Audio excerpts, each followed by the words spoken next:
C'est une initiative du président professeur Alpha Condé, un ouf de soulagement pour la côte juvénile de la Haute-Guinée. Des cas de rougeole sont enregistrés dans certaines régions du pays, la capitale Conakry. Cette maladie contagieuse qui touche les enfants est devenue de jour un véritable problème de santé publique en Guinée. Enfin, l'ARPT évalue les opérateurs de téléphonie en Guinée. Une étude est menée sur le secteur et les résultats ont été présentés ce matin à Conakry. Voilà pour le sommaire. Encore une fois, bonsoir à toutes et à tous. Le chef de l'État poursuit sa tournée dans les zones rurales de la région de Kankan. Ce soir, nous vous proposons les étapes de Kouroussa et de Kérouane. Professeur Alpha Condé s'est rendu dans des villages comme Kounsakoro et Balato. Les populations sont sorties massivement pour accueillir le président. Le compte rendu de Ibrahima Keïta. Prendre contact avec les populations à la base pour s'enquérir de leurs préoccupations et faire partager avec elles les projets de société de gouvernement. Tels sont entre autres objectifs de cette tournée du chef de l'État. Le président de la République, professeur Alpha Condé, a commencé sa tournée de ce mercredi dans la sous-préfecture de Kounsakoro, préfecture de Kérouane. Ils sont sortis, femmes, jeunes et vieux, pour accueillir le chef de l'État et sa suite dans une véritable ambiance de fête.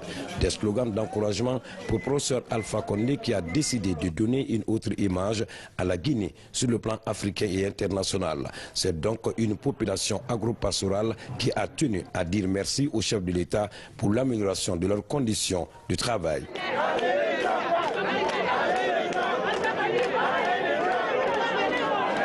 De Kounsakoro, nous sommes ici à Saramaya dans Kérouane.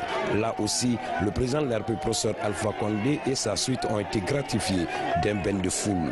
Des populations satisfaites de la gestion du président de la République qui croient en une autre Guinée, dans la paix et la quiétude. Comme ailleurs, les citoyens de cette sous-préfecture ont tenu à témoigner de leur satisfaction au chef de l'État pour les progrès enregistrés en si peu de temps. De Kérouane, direction la préfecture de Kouroussa, précisément la sous-préfecture de Babila, zone de production agricole. Ici, on pense tout simplement que le professeur Alpha Condé est la solution de la Guinée. Cela au vu de l'impact de sa gestion du pays sur la vie des populations à la base. Ce qui explique d'ailleurs cette forte mobilisation des citoyens de Babila. Deuxième étape de cette tournée dans la préfecture de Kouroussa, Balato. Professeur Alpha Condé et sa suite ont été accueillis par une foule en liesse. De Balato, direction la sous-préfecture de Koumalakoura, préfecture de Kouroussa. Cette sous-préfecture productrice n'a pas failli à la tradition. Ils étaient des milliers de citoyens à venir souhaiter un bon séjour de travail au chef de l'État.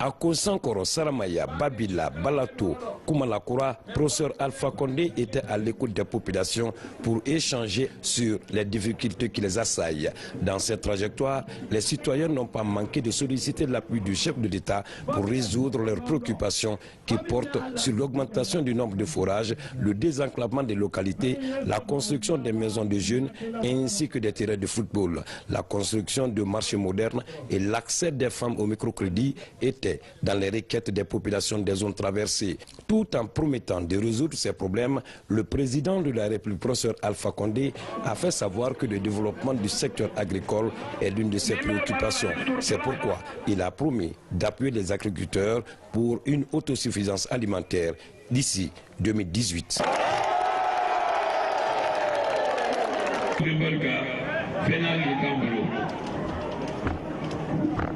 O fana ye mun di a fɔlɔ hɔrɔnya a filanan kankiritigiya a sabanan danbe a naaninan limanaya n bɛ electricité ba salon sɔmɔ hali ka hectare 21,000 en tout cas elle est responsable au premier Ni c'est Anya fait Ayo doublé, donc Abisson, ce mois-là n'a plus que Ayo doublé, ni c'est la Guinée francaise, c'est délégué. Anya fait que Diop, Kafou, sur lequel la francaise.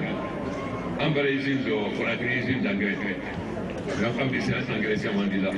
Africain, $1 pour le phytosanitaire. Mais surtout, dès le mois de juin, usine pétrocalatique, Bimbi, camion monté, cabis monté surtout, la tracteur monté. Mais, on te mou fait, on est bien agressant, car dernièrement, moitié prix. Deux jours, Kawa à son foc, de son haut. Ça, je n'accepterai pas. On est engrais dans le bras de Wakas, ce que les Mali de Côte d'Ivoire, anti-Béou. Les engrais n'ont rien à l'année pour que ce ne soit pas qu'à faire, comme ça, il y a fait. Là, ce n'est pas un engrais là.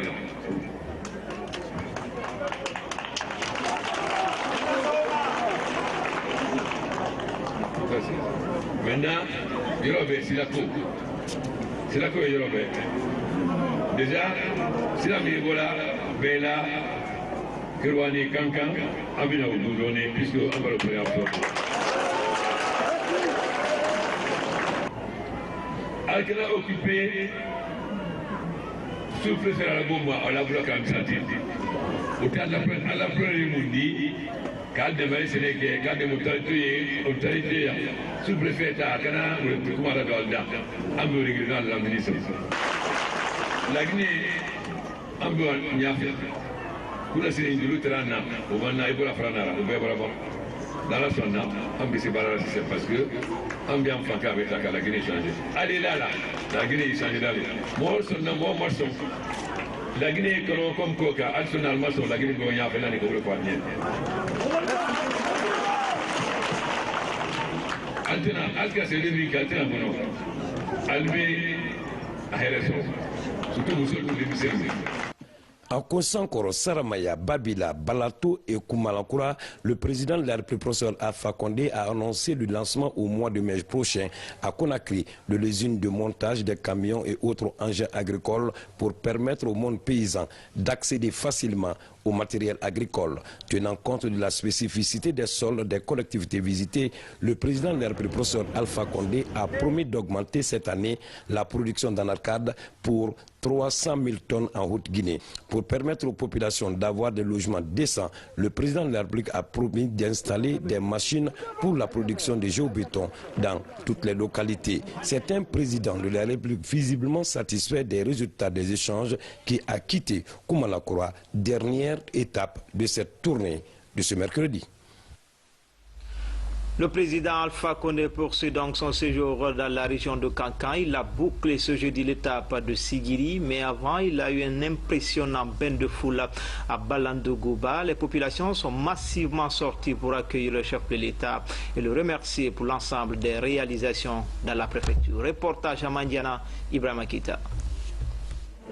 Poursuivant sa tournée dans la sous-préfecture de la Haute-Guinée, le président de la République, professeur Alpha Condé, s'est rendu dans la sous-préfecture de Balandogouba, préfecture de Mandiana, où les populations se sont fortement mobilisées. Une manière pour ces populations de l'arrière-pays de dire merci au chef de l'État pour les actes posés en si peu de temps. Ici, on pense tout simplement que les promesses du président de la République ont été tenues.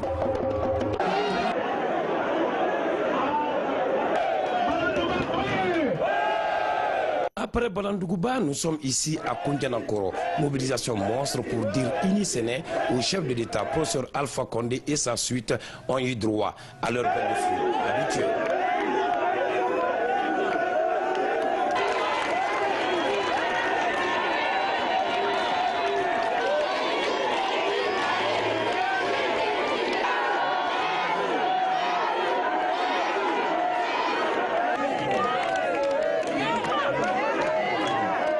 zone agro-pastorale par excellence à Balandougouba et à Koundjanakoro, des différents porte-paroles ont remercié le chef de l'État pour les réalisations dans leurs localités respectives. Il s'agit entre autres des lampadaires, des fourrages, des intrants agricoles et bien d'autres.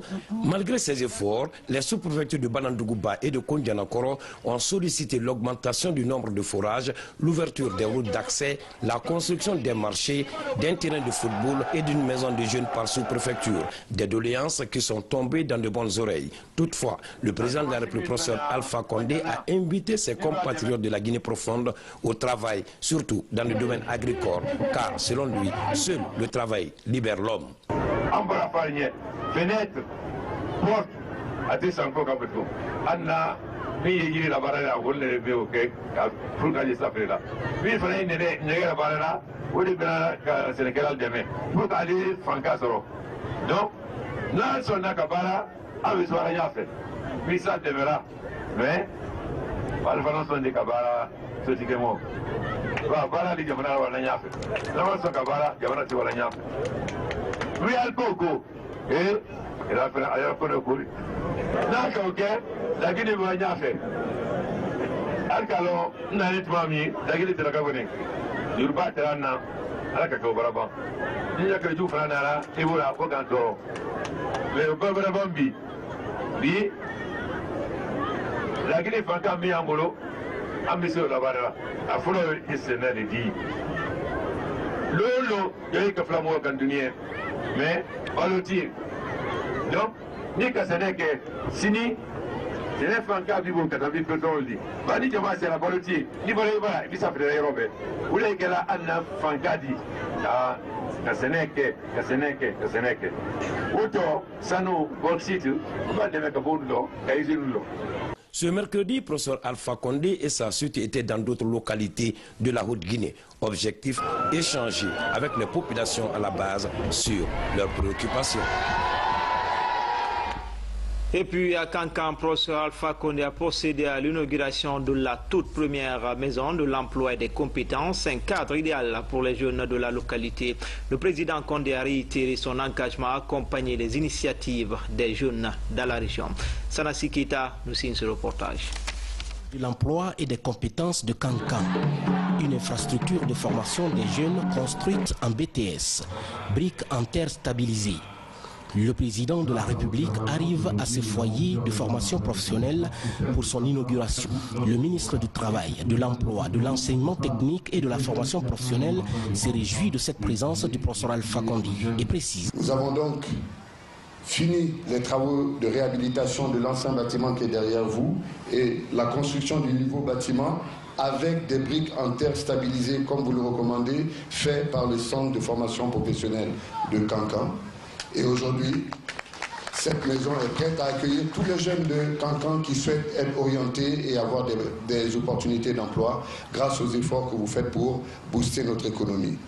Le ministre Damantan Albert Camara a mis également l'occasion à profit pour montrer au chef de l'État ces femmes qui viennent de finir leur formation, concernant surtout les activités génératrices de revenus. Nous avons également profité de cette occasion pour vous présenter les femmes qui ont bénéficié de la formation de l'Office de la formation et du perfectionnement professionnel aux activités génératrices de revenus. Elles sont en face de vous et lorsque vous repartirez tout à l'heure, vous aurez l'occasion de voir ce qu'elles sont capables de faire en attendant que les efforts de formation et votre accompagnement leur permettent d'être également très compétentes sur le marché guinéen et d'être compétitives avec tous les efforts que vous faites. Des efforts que le président de la République ne cesse de mettre en valeur pour la guinéenne en vue de son autonomisation.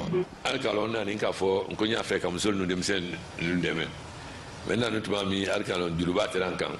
Donc, ni moi, la durée, voilà que Jondi. Fanka, c'est donc qu'il y a du Luba. Au Banaïbo, la Franala, au Béwaraban. Donc, on a la sonne à 6 ans. On a mis la Fanka sur le Carlavania fait. Moussoulier, Bara, Siaman, Kela. Mais, Fanka traité au Bara Boluba, Almama, Mademe, pour qu'il y ait ces Hanali, Tana, dans le Kilaï, Kemelada.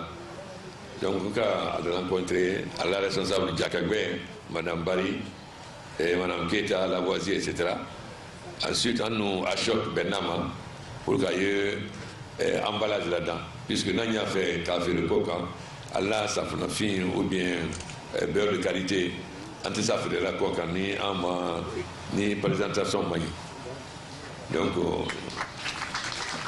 on va en Chine, en Belwara, en Kaira, Chine, en Amusol Bissebalamina, en Wadi, Turquie, en Kaoké. Mais, en Kaye, il faut me manquer, parce que nous avons produit là-bas. Moi, je me fais même si c'est un ami qui est là, pour gagner à qui sur l'ambi ou ma farine. En décidant que nous allons accompagner, que nous, on a un centre artisanal. Parce qu'on a fait un Negara Baradu, au lieu à la Barafin là-dedans. Amérique en Chine, Cana, pour qu'elle fasse un pour qu'elle essaie à s'y manquer là-bas, au lieu de faire l'allemand. De nous faire il y a 4000 km de fibre optique là-dedans, ou bien la Guinée européenne. Parce que ni Karani, ni informatique, il y a l'activité entreprise la Kala, ou bien il y a barra sur la radio. Mais il y a une nouvelle technologie, il y a barra sur la radio. Nous, en allant sur la fibre optique, c'est cancan, autrement, milliers au milieu intérieur, à quelqu'un comme on a quoi. Mais évidemment, n'a qu'à couper que dans le maçon qu'à Barante nous en a fait. Faut bien son barré la Guinée nous en a fait. Donc on est encore encouragé à faire un bénéfice à ce moment. Donc en pénique à l'accompagner, on se nous démissionne l'eau. Car d'autres qu'il faut m'y faire en cas. Banani nous Guy Fonjo, directeur général d'Afrique dans le banque. Allez lui me faire, Allah m'y fait établir niajon, ni même ben ni même ben, pour gagner ce cafou Dominique. N'a l'école famille capable capable. Merci. Une démarche du chef de l'État, appréciée par ces femmes. Nous pensons que ça sera la bienvenue, parce que déjà nous avons une base. Ce qu'il va nous donner, ça va renforcer nos capacités de production. Nous sommes très contents et nous prions nuit et jour pour lui. La Maison de l'Emploi et des Compétences est un démembrement de l'Agence guinéenne pour la promotion de l'emploi. Elle a pour mission l'exécution sur le terrain pour le compte de celle-ci des activités de promotion de l'emploi et d'accompagnement des demandeurs d'emploi dans leur démarche d'insertion socio-professionnelle. Cette Maison de l'Emploi et des Compétences de Kankan vient s'ajouter à celle déjà construite dans les villes de Conakry, Boki, Mamou, Farana, Kissidougou et Nzerekore. Dans le reste de l'actualité, l'Assemblée nationale a ouvert sa session extraordinaire. 6 points étaient sur la table des élus du peuple, parmi lesquels on peut citer le projet de loi portant sur le code électoral et la loi portant sur le code des collectivités locales en Guinée. Le point avec Robert Siditono. Devant l'urgence des élections communales et communautaires en perspective, cette session extraordinaire a été convoquée pour examiner certaines lois organiques dont leur application ne faisait pas l'unanimité au sein de la classe politique pour la tenue de ces élections. À l'ouverture des travaux, le ministre conseiller à la présidence chargé des relations avec les institutions républicaines a insisté sur le contexte politique actuel avant de rassurer l'application de ces lois adoptées. Votre Assemblée est saisie aujourd'hui de ces textes dont l'adoption est indispensable à la tenue des prochaines élections et qu'ils déterminent les conditions d'une bonne organisation, facteur essentiel de leur transparence, de leur crédibilité au regard des standards internationaux. En prenant l'initiative de convoquer cette session extraordinaire, quelques 35 jours après la clôture de la dernière session ordinaire, Monsieur le Président de la République réaffirme son engagement solennel d'appliquer et de faire appliquer toutes les conclusions du dialogue politique qu'il avait décidé de convoquer. Aussi, il a le ferme espoir que votre Assemblée s'inscrira dans la même dynamique en adoptant à une majorité qualifiée ces textes dont les effets sont connus d'avance sur la consolidation de la paix, chère à toutes les Guinéennes et à tous les Guinéens. Dans son discours d'ouverture de la session extraordinaire, le président de l'Assemblée nationale a appelé les députés à l'esprit patriotique pour doter le pays des textes de loi nécessaires au développement socio-économique et au renforcement de la paix. La bonne lecture et l'examen judicieux des textes qui sont à l'ordre du jour, notamment le code électoral, les règlements intérieurs, et le Code des collectivités locales seront déterminants pour nous éviter de passionner et de personnaliser les débats et le contenu à donner à chaque texte. En effet, nous devons nous efforcer de doter notre pays de lois qui soient acceptées par tous parce que inclusives. Je vous invite donc à transcender nos divergences dans l'intérêt supérieur de notre pays, ce qui nécessite de notre part des rapports de confiance fondés sur le dialogue et les concessions réciproques des acteurs pour la paix dans la cité. J'exhorte pour ce travail les uns et les autres à s'affranchir des postures politiciennes et de s'enraciner plus encore dans nos valeurs de citoyenneté agissantes pour conduire à leur terme les élections communales dans l'entente et la paix. Au nom du chef de l'État et du gouvernement, le Premier ministre estime que le regard est désormais tourné vers l'hémicycle en vue de gagner le pari du développement. Il y a des questions d'intérêt national, donc des dossiers urgents qui méritent d'être examinés par notre Assemblée pendant cette période, avant donc la prochaine session ordinaire. Donc il était urgent pour le Parlement de se saisir de ces dossiers à la demande du gouvernement pour certains d'entre eux, afin de pouvoir avancer sur certaines de ces questions urgentes. Le gouvernement reste naturellement à la disposition du Parlement pour des débats, pour des éclaircissements, comme cela est de coutume dans l'examen de ces textes. Les travaux dureront 15 jours conformément à la Constitution guinéenne. Environnement, comment protéger Dame Nature? Une mission du département est en séjour de travail dans la préfecture de Sigiri. Elle a rencontré tous les acteurs locaux liés à l'environnement. La mission rend un message clair, renforcer les efforts du gouvernement dans la lutte contre la dégradation de l'écosystème. Abdoulaye Niguela Diallo nous signe ce reportage. Selon les statistiques des autorités préfectorales de Sigiri, 80% de la population exerce l'activité minière. Dans cette ville de la Haute-Guinée, presque tout tourne autour de l'exploitation minière avec des conséquences énormes sur l'écosystème. La menace de dégradation de l'environnement est bien réelle. Dans cette mine d'or de Doko, par exemple, beaucoup de personnes subviennent à leurs besoins grâce aux fruits de cette activité. Cependant, des préoccupations écologiques surgissent. Quand nous étions à l'école primaire, la nature était verdoyante. À côté du village, on venait même se laver dans les marigots. Et là où nous sommes, qu'on appelle le Bayrin, il y avait une rivière ici très importante.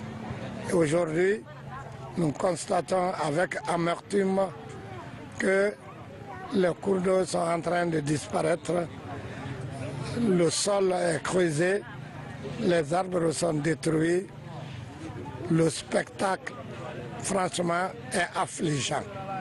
Du côté de la société Anglo-Gold Ashanti SAG, une visite guidée dans la carrière a permis à la délégation du ministère de l'Environnement de mesurer les impacts de cette exploitation minière sur l'écosystème et apprécier également les dispositions prises. On a un système qui nous permet de restaurer, si vous voulez, l'environnement tel qu'on l'a trouvé. On vous a montré des exemples comme à Sanchoro où on a exploité une mine. On a rebouché le trou, on a planté des arbres et les animaux reviennent généralement. Donc moi je me dis que c'est quelque chose qu'il faut tenir compte. Mais il y a une chose qui reste claire, avant qu'on entame une exploitation quelque part, on essaie de voir tout ce qu'on a sur place.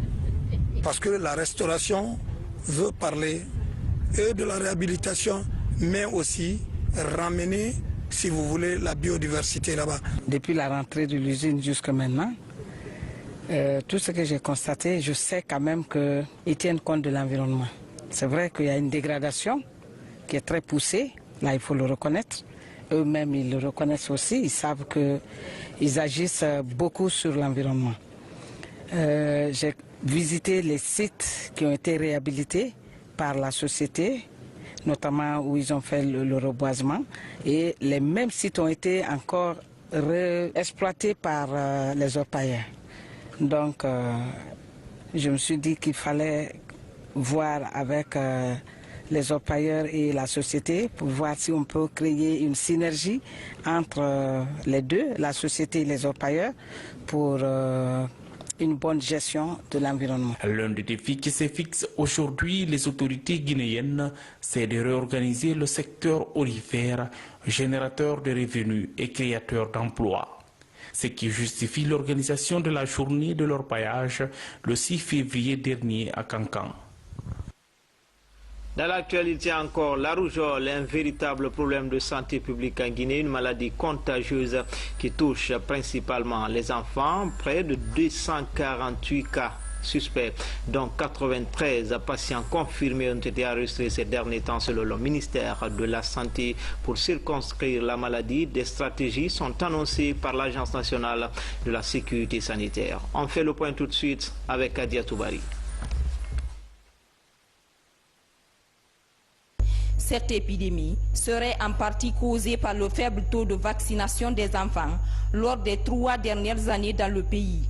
Dans les différents foyers actifs de la rougeole, des équipes de prise en charge sont déjà constituées pour contenir la propagation au plus vite. Là, les cas confirmés sont déjà en cours de prise en charge dans nos formations sanitaires. Mais parmi les cas confirmés, nous avons déjà 52 cas qui sont hospitalisés à Zérékoré. Et avec l'appui de l'ONG à Lima, on est en train d'assurer leur prise en charge. Mais parmi les enfants hospitalisés, on en a 3 qui sont dans un état de gravité. L'autre stratégie de riposte envisagée par les autorités sanitaires est le plan national de vaccination contre la rougeole. Il va toucher les enfants de 6 mois à 14 ans selon l'Agence nationale de la sécurité sanitaire. La rougeole est une maladie contagieuse qui se manifeste par des éruptions cutanées, la fièvre et la conjonctivite. La prise en charge tardive des patients peut provoquer des complications comme la cécité. Du grand désordre dans la circulation routière sur les artères de la commune de Dixine depuis le début des travaux de réfection de la Corniche Nord. D'énormes embouteillages sont constatés de ce côté, une situation qui appelle à plus de civisme de la part des usagers de la route. Le constat, c'est avec Fatima Diallo. Des files de véhicules à perte de vue. Depuis 3 jours, les embouteillages ne finissent pas sur ce axe. De la Bellevue à Donka en passant par Dixine. De l'autre côté de la Corniche Nord, aucune circulation. Pour cause, les travaux de réfection du tronçon de la Corniche Nord et de l'axe Dixine-Donka. Pour réguler le trafic, la police s'organise. Un nouveau plan de circulation est mis en vigueur. Les barrières changent d'emplacement. Les 3 jours là, c'est ce que nous rencontrons parce qu'ils sont en train de bitumer nos routes.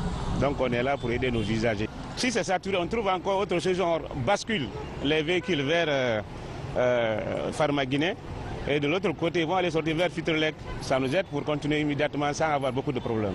Les travaux en cours de réalisation amènent les automobilistes à emprunter les diverses bretelles dans les quartiers. Les chaussées sont moins grandes, les usagers passent de longues heures pour pouvoir rallier le centre administratif. Ça fait 3 jours, je ne suis pas arrivé au Madina, sauf quoi, embouteillage. Qu'il fait quitter au Amdallah et arriver au Madina, ça va prendre beaucoup de temps. C'est ce qu'on vient en même temps. Si on dirait, maintenant c'est 15 minutes à l'heure, là, si on vient rapidement, c'est 2 heures ou 3 heures de temps. Ces travaux de reprofilage se font chaque jour. Leur exécution est assurée par 2 entreprises. Alors que les employés d'OAS sont présents sur la Corniche Nord, sur l'axe Donka-Dixine, les engins de Guicopress sont aux arrêts et aucun travailleur n'était présent sur le terrain ce matin. Dans le pays profond, des unités de production et de commercialisation du riz padier, de mobilier de bureau pour certaines préfectures de la région forestière. C'est un geste de la première dame avec un appui du programme des Nations Unies pour le développement. Il est destiné aux guéris d'Ebola de Youmou et de Lola. Ali Badra Kondé, reportage. Nous voici à Youmou, préfecture située à plus de 1000 km de la capitale Conakry. Ils sont nombreux, ces guéris d'Ebola, à vivre ici. Organisés en association, ils bénéficient de l'attention soutenue de la première dame de la République. En partenariat avec le PNUD, Hadja Djené Kondé leur a apporté un important lot d'équipements. Il s'agit d'une décortiqueuse, d'une étuveuse, du matériel et des mobiliers de bureau, ainsi qu'une importante quantité de riz paddy. Le tout accompagné d'un fonds de départ. Vraiment, je vous dis merci. Car au début, quand même, on était fâchés. C'est quelque chose, ça rougit les yeux, mais ça ne passe pas. Mais à l'heure là, je suis vraiment dans la joie. Le fait que Ebola nous a arraché toutes nos familles, mais dès maintenant, nous sommes un peu dans la joie, car les gens là nous ont fait un don qu'on ne va jamais oublier dans notre vie. Après l'étape de Youmou, c'est au tour de la préfecture de Lola de recevoir de la part des émissaires de Hadja Djené Kondé ces équipements ultramodernes.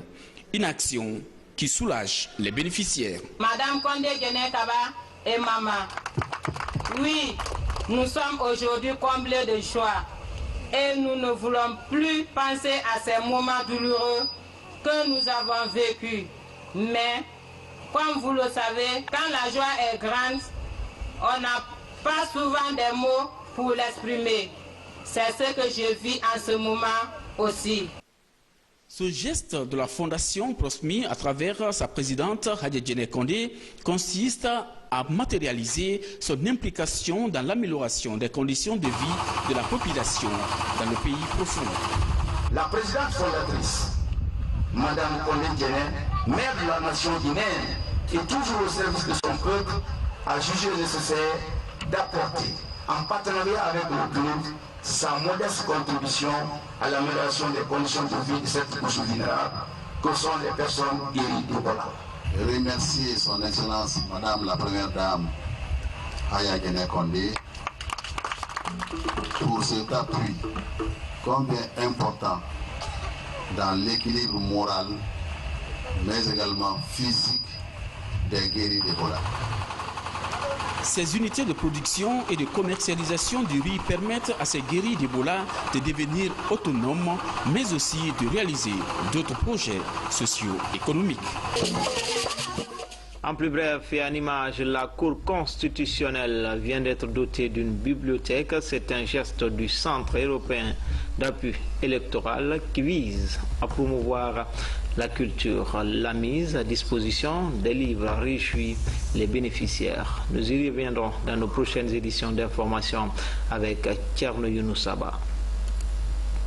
Comment améliorer la qualité de service du réseau mobile en Guinée? C'est ce à quoi tente de répondre l'ARPT qui vient de réaliser une étude et un audit des prestations des opérateurs de téléphonie. Le résultat de cette étude a été publié ce matin, ce qui va permettre à l'autorité de régulation des postes et télécommunications de veiller au respect des engagements pris par les opérateurs évoluant dans le secteur. Mamadou Saliouba nous signe ce reportage. 4 opérateurs se partagent le marché de la téléphonie en Guinée. Pour améliorer la qualité des services réseau, l'autorité de régulation des postes et télécommunications a évalué la prestation des opérateurs. L'étude est réalisée par le cabinet PMI Conseil dans 39 villes et 600 km d'axes routiers à travers le pays. L'évaluation a porté entre autres sur la disponibilité, l'accessibilité et la fiabilité des services réseau. C'est une période importante qui nous a permis de mesurer l'ensemble du pays, ou du moins une bonne partie du pays, puisque 55% de la population a été couverte par cet audit. La méthodologie employée a été de se mettre à la place du consommateur, que nous sommes tous, et d'évaluer la qualité comme le consommateur peut l'évaluer. Grâce à ce genre d'audit, eh bien, nous avons une vision qui est la plus objective possible de la qualité réelle des services qui sont fournis. Le résultat de cette étude permettra à l'ARPT de veiller au respect des engagements des opérateurs de téléphonie. Les consommateurs, eux, pourront mieux apprécier la qualité des services fournis. C'est une obligation pour l'ARPT de réaliser au moins un audit par an. L'objectif, c'est de voir, comme je l'ai dit auparavant, de voir le niveau de conformité des réseaux des opérateurs par rapport à leurs obligations dans les cahiers d'échange. Mais aussi, les résultats permettent aux différents opérateurs de mesurer eux-mêmes leur performance sur le marché. Porteur de croissance économique, le secteur de la téléphonie a connu de profondes mutations ces dernières années en Guinée. Selon les chiffres du département de télécommunications, on dénombre plus de 10 millions d'abonnés à la téléphonie mobile. Enfin, cap sur New York où le siège de la mission permanente de la Guinée auprès des Nations Unies a servi de cadre à une rencontre d'information et de sensibilisation des responsables communautaires. Il s'agissait d'expliquer à la communauté guinéenne la nouvelle politique américaine sur l'immigration et le cas de nos compatriotes en situation irrégulière. Fatoumata Samoura, notre correspondante à New York. Pour beaucoup d'étrangers, le rêve américain risque de se briser. Les lois sur l'immigration se durcissent de plus en plus. Afin de limiter les dégâts pour les ressortissants guinéens, l'ambassadeur de Guinée aux États-Unis d'Amérique rencontre les responsables communautaires. Ici, Mamadi Condé explique la problématique actuelle de l'immigration au pays de l'oncle Sam. À ce jour, plus de 2000 Guinéens sont en situation irrégulière outre-Atlantique. Parmi eux, 500 personnes sont dans le collimateur de la justice et 55 autres risquent d'être expulsés. Nous avons reçu instruction du président de la République de défendre dans la mesure du possible les intérêts de nos compatriotes. Telle est aussi notre mission, c'est de protéger nos compatriotes. Et là-dessus, tous ceux qui sont en règle avec la loi ne sont pas à être inquiétés. L'ambassade sera à leur côté. Mais j'avoue aussi que nous ne sommes pas là pour défendre des criminels. Des gens qui sont dans le trafic de drogue ne sont pas là pour défendre des violeurs. Non. Aucun pays ne l'acceptera. S'ils ont quitté la Guinée pour venir jusqu'ici, c'est pour certainement une meilleure condition de vie, mais pas pour tuer, pas pour trafiquer les stupéfiants ou alors falsifier les cartes de crédit. Et malheureusement, beaucoup de nos concitoyens sont dans ces catégories-là. Première du genre, cette rencontre des ambassadeurs avec les leaders de la communauté guinéenne de New York, New Jersey et Connecticut permet d'expliquer la nouvelle politique américaine sur l'immigration. Tolérance zéro à l'entrée illégale aux États-Unis d'Amérique. Cette disposition, qui change beaucoup de choses, fait objet de commentaires et d'explications au sein des communautés. Il est très important maintenant que d'abord, les Guinéens qui sont là, que nous soyons très vigilants, que nous respections les lois. La nature des choses a changé, l'environnement est en train de changer et que pour une petite chose, une petite trébuche, tu peux perdre tes papiers, tu peux être ramené après avoir fait la prison. Donc nous nous engageons à sensibiliser notre communauté, les gens qui sont là pour que réellement ils fassent attention. La nouvelle administration américaine est déterminée à poursuivre les étrangers en situation irrégulière pour éviter des sanctions et vivre en harmonie sur le sol américain. Les diplomates guinéens exhortent leurs concitoyens au respect des lois du pays d'accueil. C'est la fin de cette édition d'information. Grand a été le plaisir pour moi de vous servir pendant ces 4 jours d'affilée. Portez-vous bien, chaque jour est une vie.